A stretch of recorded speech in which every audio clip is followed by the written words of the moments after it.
Lucky bank के अंदर दाखिल तो हो गया था, लेकिन जब मैनेजर ने उससे पैसे निकालने के लिए कार्ड मांगा तो उसके पास कार्ड नहीं था। उसकी फटे हाल हालत देखकर पहले ही मैनेजर को गुस्सा आ रहा था और उसमें लकी ने ये डिमांड रख दी थी कि वो फिंगरप्रिंट से पैसे निकलवाना चाहता था। लेकिन पानी तब सर के ऊपर से निकल गया जब उंगली मैच नहीं हुई।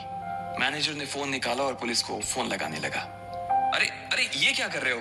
देखिए सर, मेरी बात सुनिए, मैं कोई क्रिमिनल नहीं हूँ। हो सकता है मैंने गलत उंगली लगा दी हो, बस आप मेरे को एक लास्ट बार फिंगरप्रिंट लगाने दो प्लीज। लकी ने उसके सामने हाथ जोड़ते हुए कहा, देख, ये उंगली भी अगर नहीं लगी ना तो फिर ये मत कहना कि मैं अगली उंगली भी ट्राई करके देखता हूँ। बार बार ऐसा नहीं चलने वाला है। अगर ये वाली काम नहीं की तो मैं सीधा पुलिस को फोन करने वाला हूँ अभी। मैनेजर ने लकी को धमकाते हुए कहा।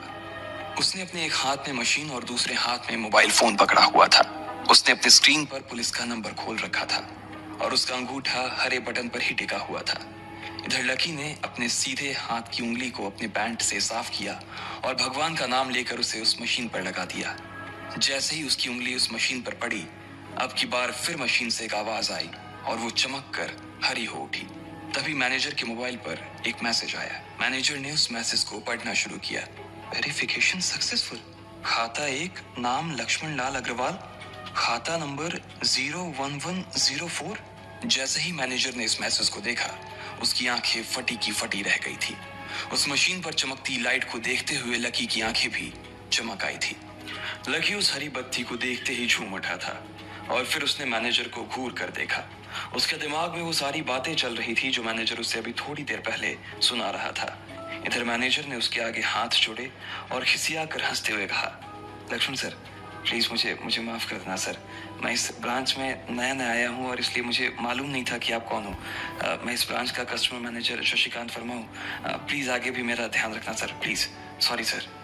हाँ हाँ ठीक है, तो मुझे ये बताओ कि मेरे खाते में कितने पैसे रखे हुए हैं, लकी ने कहा और वो अब सोफे पर बैठ गया। मैनेजर उसके सामने ही खड़ा हुआ था और उसके खाते की जानकारी अपने फोन पर ही निकाल रहा था।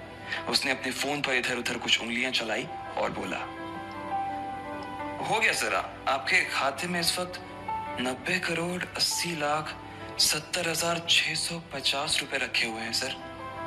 शशिकांत के खुद के होश इतनी बड़ी रकम को देखने के बाद उड़ गए थे। उसे विश्वास नहीं हो रहा था कि इस आदमी के खाते में इतना पैसा भी हो सकता था। लकी की शक्ल देखकर तो यही लग रहा था कि उसकी उम्र 20 से 22 साल से ज्यादा नहीं थी। ऐसे में अगर उसके खाते में इतना सारा पैसा रखा हुआ था तो ये वाकई बहुत बड़ी बात थी। शशिकांत अपने मन में ये सोच रहा था कि दुनिया के 99% लोग ही अपनी पूरी जिंदगी काम करने के बाद भी इतना पैसा नहीं कमा सकते थे जितना कि लकी के खाते में इतनी छोटी सी उम्र में रखा हुआ था। लेकिन लकी ने इधर जब उसके फोन में अपने खाते पर पड़ी हुई जानकारी को देखा तो उसे कुछ अजीब सा लगा। उसे लग रहा था कि उसे तुरंत इतने पैसों के हिसाब से अब अपनी जिंदगी को ढालने की कोशिश करनी शुरू कर देनी चाहिए, वरना उसके साथ वही होने वाला था जो आज बैंक में उसके साथ हुआ था। अरे अरे सर, खाते में पैसे के अलावा और भी चीजें हैं जो मैं आपको बताना चाहता हूँ सर।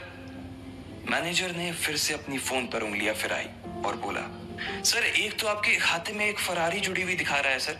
इसके अलावा आपके खाते में 2 किलो सोने की 100 ईंटें रखी हुई हैं, 5 किलो सोने की 20 ईंटें, पिकासो की 3 असली पेंटिंग है, 20 हीरे हैं 24 कैरेट के और भी बहुत कुछ है सर। मैनेजर ने हाफते हुए और अपने पसीने साफ करते हुए कहा। इतना सारा धन देखने के बाद शशिकांत की आंखें तो बाहर ही निकल आई थी। उसने कभी लकी जितना अमीर आदमी अपनी जिंदगी में नहीं देखा था।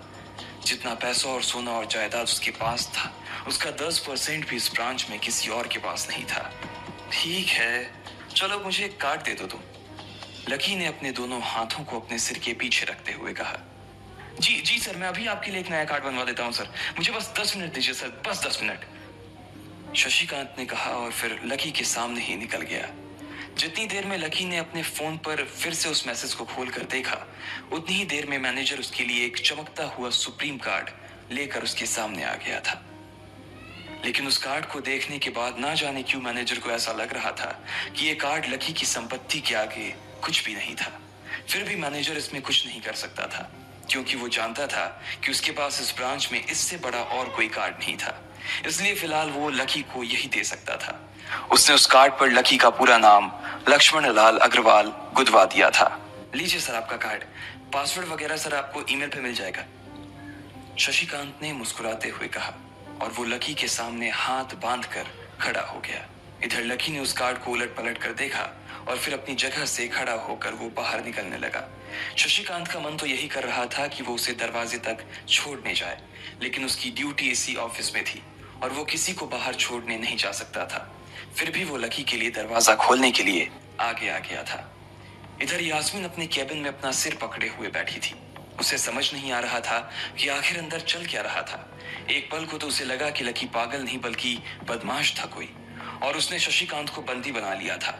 लेकिन जब वो लकी के लिए कार्ड लाने के लिए अपने दफ्तर से बाहर आया तो यास्मीन को लगा कि कुछ गड़बड़ नहीं हुई थी। फिर ये इतनी जल्दी में कहाँ जा रहे हैं? उसने अपने आप से पूछा।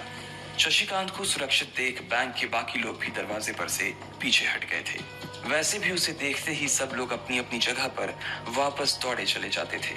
शशिकांत का खौफ ही ऐसा था कि उसकी आंखों की झलक भर से खड़ा कर्मचारी जाकर अपनी कुर्सी पर बैठ जाता था।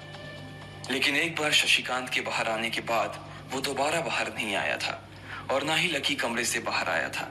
इधर यास्मीन परेशान हुए जा रही थी। वो जानती थी कि अगर कुछ भी गड़बड़ हुआ तो सबसे पहले उसकी नौकरी जाने वाली थी। उसने बड़ी मुश्किल से और मेहनत करके इस नौकरी को हासिल किया था और वो किसी पागल की वजह से इसे अपने हाथ से नहीं जाने देना चाहती थी। जैसे ही परेशान यास्मीन ने अपनी नजर उठाकर फिर से उस कमरे की ओर देखा तो पाया कि लकी बहुत ही आराम से उस कमरे से बाहर निकलकर दरवाजे की ओर बढ़ता चला जा रहा था। ए, रुको, तुम इस तरह नहीं जा सकते, यास्मीन जोर से चिल्लाई और भागते हुए लकी के पास चली गई। तुम्हारी हिम्मत कैसे हुई जबरदस्ती हमारे वीआईपी रूम में घुसे चले जाने की? यास्मीन ने गुस्से में पूछा। उसका मन तो यही कर रहा था कि वो अभी लकी का गिरबान पकड़कर उसे झकझोर दे, लेकिन उसने अपने आप को रोक रखा था। मैंने पहले भी कहा था ना आपसे, मैं यहाँ सिर्फ अपना पैसा लेने आया था और कुछ नहीं, लकी ने कहा और मुस्कुराने लगा। यास्मीन ने देखा कि उसके हाथ में एक सुप्रीम कार्ड था और वो उसकी उंगलियों के बीच चमक रहा था। यास्मीन के दिमाग में आया कि लकी ने ये कार्ड कहीं अंदर से चुरा तो नहीं लिया, और इससे पहले कि वो यहाँ से चोरी करके भागता यास्मीन जोर से चिल्लाई, सिक्योरिटी, सिक्योरिटी। उसकी आवाज को सुनते ही तो बंदूक वाले गार्ड भागे भागे यास्मीन के पास आ गए। ये चोरी करके भाग रहा है, पकड़ो इसे। लकी ने जब यास्मीन के मुंह से ये बात सुनी तो उसके कान खड़े हो गए। इससे पहले कि वो वहां से अपनी जान बचाकर भाग पाता, सिक्योरिटी वालों ने उसे धर दबोच लिया था और फिर उसकी जेब टटोलने लगे थे। इधर यास्मीन ने देखा कि उस सुप्रीम कार्ड पर उसने अपना नाम भी गुदवा लिया था। तुम्हारी इतनी हिम्मत कि तुमने शशिकांत सर को डरा कर अपना नाम भी लिखवा लिया इस पर, इसकी जेब चेक करो, यास्मीन ने गुस्से से कहा। दोनों में से एक गार्ड लकी की जेब टटोलने लगा था। लकी की समझ में नहीं आ रहा था कि आखिर ये लड़की उससे समझ क्या रही थी। अगर उसे उसके खाते या इसकी संपत्ति या सिर्फ इसके परिवार के बारे में भी पता चल जाता तो भी यास्मीन उसके पैरों में गिर जाती। इससे पहले कि लकी अपनी सफाई में कुछ कह पाता, एक गार्ड बोला, मैडम, इसकी जेब में तो कुछ नहीं है, बल्कि फटी हुई जेब है इसकी। तभी उसकी बात सुनकर दूसरे सिपाही ने कहा, मैडम, हो सकता है कि इसी जेब में चाकू रख कर लाया हो और उसको निकालते वक्त उसी चाकू से इसकी जेब फट गई होगी, मुझे तो ऐसा ही लग रहा है। दूसरे सिपाही ने अपनी लड़खड़ाती जबान में बोला, अरे पागल हो क्या, ये सब आप लोग क्या बोल रहे हो? शशिका। इससे पहले कि लकी आके कुछ बोल पाता, एक गार्ड ने उसके दोनों हाथों को मरोड़ दिया था। इधर यास्मीन अपने मन में सोच रही थी कि अगर वो चाकू लाया था तो फिर वो चला कहाँ गया था। बाप रे! अचानक से यास्मीन की आंखें बड़ी सी हो गई थी। उसे लगा कि लकी ने उस चाकू से शशिकांत का खून कर दिया था। यास्मीन ने तुरंत अपना फोन निकाला और पुलिस को फोन मिलाते हुए कहा, हेलो पुलिस स्टेशन, मैं न्यू सिटी बैंक से बोल रही हूँ। हमारे बैंक में एक सनकी चोर घुस आया है और उसने हमारे कस्टमर मैनेजर का खून कर दिया है, आप प्लीज जल्दी आ जाइए सर। यास्मीन ने घबराते हुए कहा और फोन रख दिया। तब तक दोनों गार्ड ने लकी को नीचे घुटनों के बल बैठा दिया था और उसके सिर पर बंदूक तान दी थी। जैसे ही बाकी लोगों ने भी अपनी आंखों के सामने ये मंजर देखा तो वो सब लोग भी लकी के आसपास घेरा बनाकर खड़े हो गए। अंदर बैठे मैनेजर ने जब इस हलचल को देखा तो वो भी अपना सारा सिस्टम बंद करके बाहर आ गया। अरे क्या हो रहा है ये सब? उसने जोर से आवाज देते हुए पूछा। जैसे ही सब लोगों ने उसकी आवाज सुनी तो वो चौंक गए और शशिकांत वर्मा की ओर देखने लगे। देखने वालों में यास्मीन भी शामिल थी और उसने देखा कि उसका मैनेजर तो जिंदा है और सही सलामत उसकी आंखों के सामने खड़ा था। सर, आप जिंदा हैं? यास्मीन ने खुशी और आश्चर्य भरे भाव के साथ शशिकांत की ओर देखते हुए कहा, लेकिन अगले ही पल उसकी खुशी की जगह दुख ने ले ली थी। उसे एहसास हो रहा था कि आखिर उसने कितनी बड़ी गलती कर दी थी। यास्मीन ने अपनी ही जुबान काट ली थी और उसके जले पर नमक छिड़का शशिकांत ने। उसने कहा, मैं क्यों इतनी जल्दी मरने लगा? और तुमने ये सब क्या तमाशा लगा रखा है? उसने कहा और फिर उस भीड़ की ओर बढ़ने लगा। जैसे ही वो आगे आया उसने देखा कि उन लोगों ने लकी को गन पॉइंट पर बैठा रखा है। अरे किसने किया? किसने किया ये? शशिकांत तुरंत लकी की ओर दौड़ा और उसने उसके पास खड़े दोनों गार्ड्स को हटा दिया। फिर लकी को उठाने के लिए उसने अपना हाथ उसकी ओर बढ़ा दिया और बोला, sir I am really sorry sir, इस बेवकूफी के लिए मैं आपसे माफी मांगता हूँ sir, I am really sorry sir. Shashikant उसके पैरों में ही गिरने को हो गया था। लकी उसका हाथ पकड़कर खड़ा हुआ और फिर यास्मीन की ओर घूरने लगा। आप पूछ रहे थे ना कि किसने किया? इसने किया है ये, और इसने सिर्फ इतना ही नहीं किया बल्कि इसने पुलिस को भी बुला लिया है। इसे लग रहा है कि मैं कोई क्रिमिनल हूँ जिसने आपका खून कर दिया है और आपसे ये कार्ड चुरा कर भाग रहा हूँ, ये कार्ड जो आपने मुझे दिया है। लकी ने यास्मीन की ओर उंगली दिखाते हुए गुस्से में कहा। अचानक ही सब लोग थोड़ा पीछे हटकर यास्मीन को देखने लगे थे। यास्मीन घबराई हुई सी फर्श पर तो कभी छत को देखे जा रही थी। यास्मीन, जो मैं सुन रहा हूं क्या वो सच है? शशिकांत ने यास्मीन को घूरते हुए गुस्से में पूछा। उसकी आंखों में छुपे गुस्से को यास्मीन बर्दाश्त नहीं कर पा रही थी, इसलिए उसकी ना तो लकी से और ना ही शशिकांत से नजर मिलाने की हिम्मत हो रही थी। फिर भी वो जानती थी कि उसका चुप रहना इस वक्त उसके लिए बहुत खतरनाक हो सकता था, इसलिए उसने कहा, सर ये सब मेरी गलती है सर, ये मेरी बहुत बड़ी मिसअंडरस्टैंडिंग है सर। मुझे लगा कि ये जबरदस्ती अंदर घुस आया है और इसने आपके ऊपर हमला करके आपसे जबरदस्ती ये कार्ड बनवा लिया है और फिर आपको मार दिया है सर। यास्मीन ने घबराते हुए कहा। उसकी डरी सहमी सी आंखों में अब आंसू ही आ गए थे। मैनेजर ने जब उसकी ये बात सुनी तो उसने अपना सिर पकड़ लिया। यास्मीन जैसी समझदार लड़की इतनी बड़ी भूल कैसे कर सकती थी? उसने लकी को पहचाना ही नहीं था। खैर, मैनेजर को लगा कि इसमें उसकी कोई गलती नहीं थी। जब वो खुद लकी को नहीं पहचान पाया था तो फिर यास्मीन कैसे पहचान पाती? इसलिए उसने सोचा कि सबके सामने उसे कुछ कहने से अच्छा था कि वो यास्मीन को एक कोने में ले जाकर लकी की सच्चाई बताए। शशिकांत ने उसका हाथ पकड़ा और उसे खींच कर अपने साथ खंबे के पास ले गया और बोला, तुम्हें मालूम है ये कौन है? अरे ये लक्ष्मण अग्रवाल है, लक्ष्मण अग्रवाल खानदान का वारिस। तुम्हें पता है ना कि अग्रवाल खानदान का खाता हमारे बैंक की जितनी भी शाखाएं हैं उसमें सबसे बड़ा खाता है। यास्मीन ने जैसे ही ये नाम सुना उसके पैरों के नीचे से जमीन खिसक गई थी। वो जानती थी कि अगर न्यू सिटी बैंक इतनी ऊंचाइयों पर पहुंचा था तो उसके पीछे अग्रवाल खानदान का सबसे बड़ा हाथ था। इस बात का जिक्र उससे तब भी किया गया था जब उसने नौकरी ज्वाइन की थी। तुम्हें पता है इस लड़के के नाम पे कितनी प्रॉपर्टी है? ये अपने दम पर ना इस पूरे एरिया को खरीद सकता है, शशिकांत ने यास्मीन से कहा। यास्मीन जैसे जैसे लकी को देखी जा रही थी वो बड़ी बड़ी आंखों से उसे घूरे जा रही थी। लकी कभी उन दोनों को देख रहा था तो कभी अपने आसपास खड़े लोगों को देख रहा था। अब सबसे पहले तो पुलिस को फोन करो और उनसे कहो कि हमसे गलती हो गई थी, और उसके बाद जाकर तुम उनसे भी माफी मांगो, और अगर उन्होंने तुम्हें माफ कर दिया तो तुम्हारी किस्मत, वरना समझ लेना कि तुम्हारी नौकरी चली गई, शशिकांत ने कहा और दौड़कर लकी के पास जाकर खड़ा हो गया। इधर यास्मीन अभी भी वहीं पर खड़ी थी।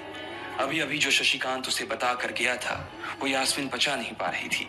उसे लग रहा था कि इसमें उसकी कोई गलती नहीं थी, लेकिन कोई उसकी सुनने वाला नहीं था। बैंक उस छोटी सी मैनेजर के चक्कर में अपने सबसे बड़े कस्टमर को छोड़ने वाला तो नहीं था। अब मेरे पास और कोई रास्ता नहीं बचा है, यास्मीन ने निराश होते हुए अपने आप से कहा, और फिर अपनी जेब से फोन निकालकर पुलिस थाने में फोन लगाया। जैसे ही यास्मीन ने पुलिस वालों से ये कहा कि उससे गलती हो गई और जिसे वो बदमाश समझ रही थी असल में वो बदमाश नहीं बल्कि शहर के सबसे बड़े रईस का बेटा था, तो उधर से आवाज आई, मैडम सॉरी, लेकिन अब तो गाड़ी निकल गई है, वहां पहुंचती ही होगी, अब आपको जो भी कहना है इंस्पेक्टर साहब से कह देना। और उस पुलिस वाले ने फोन काट दिया। मर गए, यास्मीन ने अपने आप से निराश होते हुए कहा। उसके हाथ थर थर कांप रहे थे। उसे समझ नहीं आ रहा था कि अब वो क्या करे। अब उसके पास लकी से माफी मांगने के अलावा और कोई चारा नहीं बचा था। लेकिन अगर लकी सर ने मुझे माफ नहीं किया और उल्टा मेरे ऊपर डिफेमेशन का चार्ज लगा दिया तो, यास्मीन ने अपने आप से कहा, और वो अब और भी ज्यादा घबरा गई थी। उसने देखा कि लकी उसे घूर कर देख रहा था। शशिकांत पूरी कोशिश कर रहा था कि वो लकी को शांत करवा सके, लेकिन लकी वहां से हिलने का नाम तक नहीं ले रहा था। यास्मीन उसके पास पहुंच गई थी। वैसे तो वो जानती थी कि उसे माफी मांगने से उसकी किस्मत बदलने वाली तो थी नहीं, फिर भी उसने एक बार कोशिश करनी चाहिए और लकी से कहा, सर मैं आपको गलत समझ रही थी सर। एक्चुअली आपके। यास्मीन ने उसके कपड़े को देखा और एक सांस लेते हुए आगे बोली, सर प्लीज मुझे माफ कर दीजिए सर। मेरी इंटेंशन आपको हर्ट करने की बिल्कुल भी नहीं थी। मैं तो जो कुछ कर रही थी बैंक की सेफ्टी के लिए कर रही थी सर। यास्मीन ने गिड़गिड़ाते हुए कहा और नीचे देखने लगी। इट्स ओके, कोई बात नहीं है, लकी ने कहा और उसके हाथ से अपना सुप्रीम कार्ड लेकर निकल गया। यास्मीन को अपने कानों पर तो विश्वास ही नहीं हो रहा था। वो मान ही नहीं पा रही थी कि लकी ने उसे माफ कर दिया था। उधर लकी को अपने आप पर विश्वास नहीं हो रहा था कि वो रातों रात इतना अमीर हो गया था। आखिर लकी इतने पैसों का क्या करने वाला था? क्या उसके खाते की बैलेंस की तरह वो भी रातों रात बदल जाता? ये पैसा उसकी जिंदगी को क्या दिशा देने वाले थे?